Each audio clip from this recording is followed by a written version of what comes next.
bem com vocês? Espero que sim, espero que vocês estejam bem.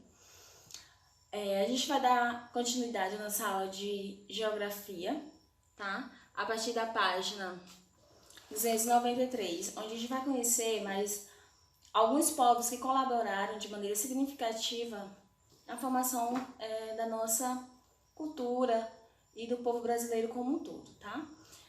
Na página 293, nós temos os colonizadores portugueses. Semana passada a gente falou sobre os indígenas.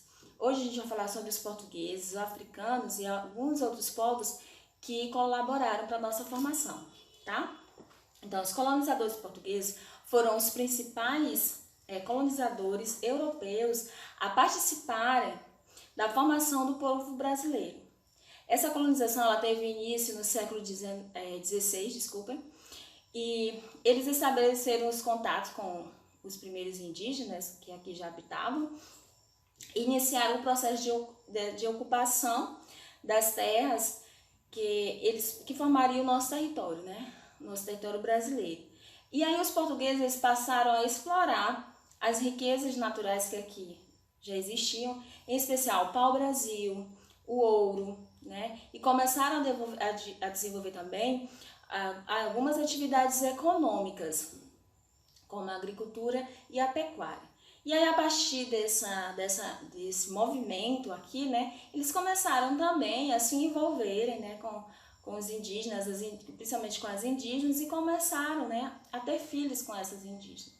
E aí começou esse processo, não só na parte de exploração das nossas riquezas, mas também essa mistura dos povos, tá?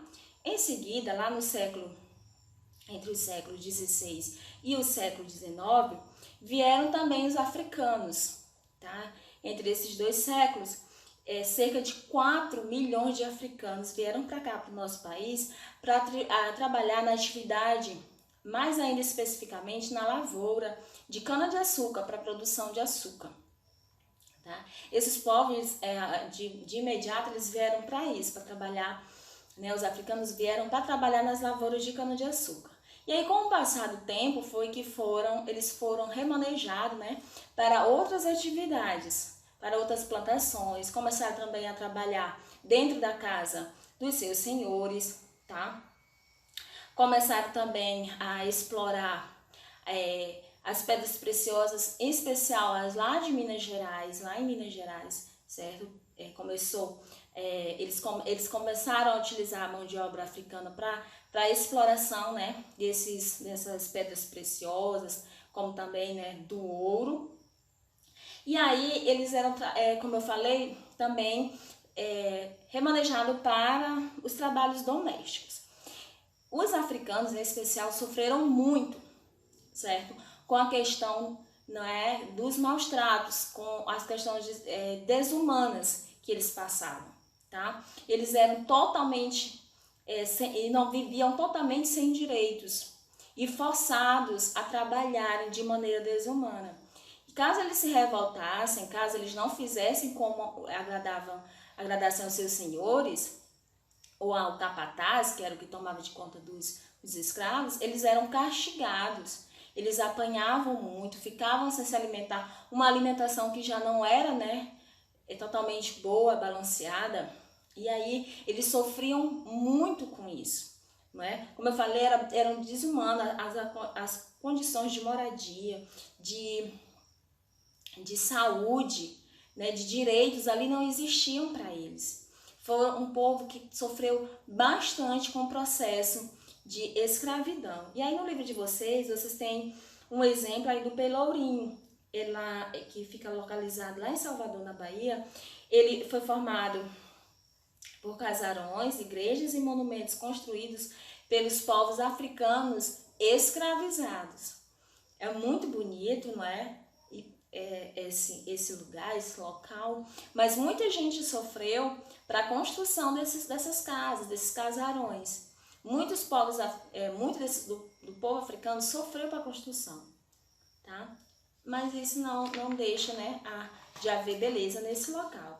E aí, muitos começaram a se revoltar com essas condições de trabalho, e aí eles eram levados, eles fugiam para os quilombos, tá? Os povos africanos, eles fugiam para os quilombos. Lá na página 297 a gente pode ver um pouco desse exemplo, tá? E aí, nesse mapa, nós podemos ver como a quantidade, na verdade, um mapa de 2019, a quantidade de comunidades quilombolas em cada estado. No nosso Maranhão, a gente pode ver que tem cerca de 787 dessas comunidades, tá? Aí tem o Ceará com 50, o Piauí com 87, e a gente pode observar os outros estados. Esses quilombos, eles foram fundados por esses escravos que fugiam desses maus tratos, dessas condições desumanas, e lá eles moravam. Mas moravam ainda escondidos, eles não poderiam aparecer ali. Eles não tinham a liberdade total de, por exemplo, voltar lá para onde eles estavam, né, na cidade, eles tinham que viver ali escondido. Porque caso eles fossem capturados, eles voltavam, eles colocavam eles de novo no processo, né, de escravidão. E ali naquelas comunidades que eles eram montadas ali na mata, eles começaram a plantar, começaram a cultivar, não é? Começaram a cultivar lavoura, a caçar, a pescar, e ali eles iam exercendo a sua cultura, né? Que muitas das vezes eles não podiam exercer ali na casa dos seus senhores, eles eram proibidos de exercer as suas crenças, as suas danças, e ali no quilombo ele tinha total liberdade para isso, tá? E aí isso se estendeu, muitos desses quilombos permaneceram desde o tempo, claro, da escravidão. Nós podemos ver a presença deles, se estendem até hoje. E a cultura bem raiz, como se fala, ainda permanece, essa cultura bem raiz do tempo da escravidão, né? Como o artesanato, as danças e outras manifestações culturais bem importantes, certo? Na página seguinte, 295, nós temos os outros povos que participaram da formação cultural, na formação bem diversa do povo brasileiro, né? Nosso. Então, entre eles estão os italianos, vieram outros portugueses para cá, tá? Espanhóis, japoneses, alemães, sírios, libaneses e turcos. Esses povos, eles vieram entre os anos de 1870 e 1950, eles buscavam oportunidades de trabalho, né, melhores condições de vida.